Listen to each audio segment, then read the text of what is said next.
Now, to understand this even further, we have to venture back into the land of metaphor again, where I'm going to make a minor incision on the outer rind wall of God's consciousness. And through this cosmic laparotomy, we're going to insert a viewing scope deep into the reproductive system of God's mind for some prenatal exploratory research on one of his embryos. So here we go, through the rind wall and into the pulp of the highly ordered patterns of God's mental holography called galaxies. Deeper and deeper until we locate the one that we call the Milky Way, which is just a swirl of energy points that individually heat, light, and power the tiny islands of reality where reproduction takes place.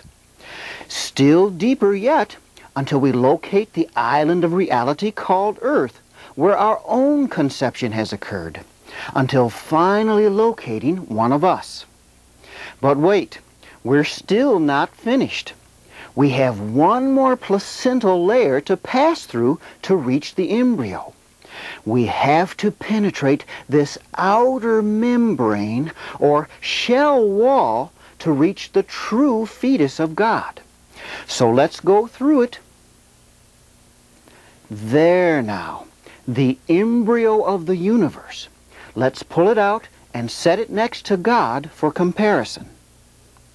So here we are, looking at the unadorned and indeed the yet-to-be fully born embryo of God sitting next to him in this, yes, extremely fanciful illustration.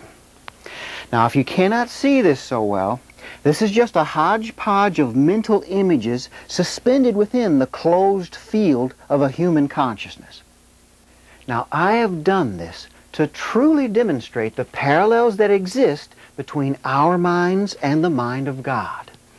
For you see, just like the universe, our minds are filled with billions of objects, or mentally produced holographic-like manifestations of what I call subjective reality, which merely means that the objects are real only to the living being who created and presides over them. As I stated in a previous episode, just as your dreams and mental images are real only to you and no one else, so is the universe real only to God.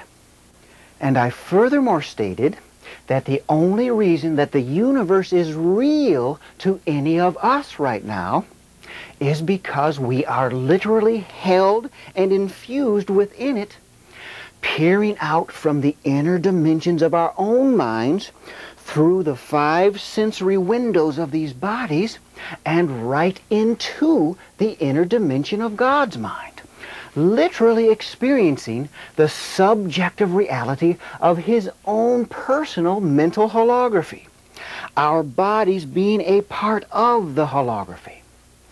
What is objective reality to us in the universe is subjective reality to God.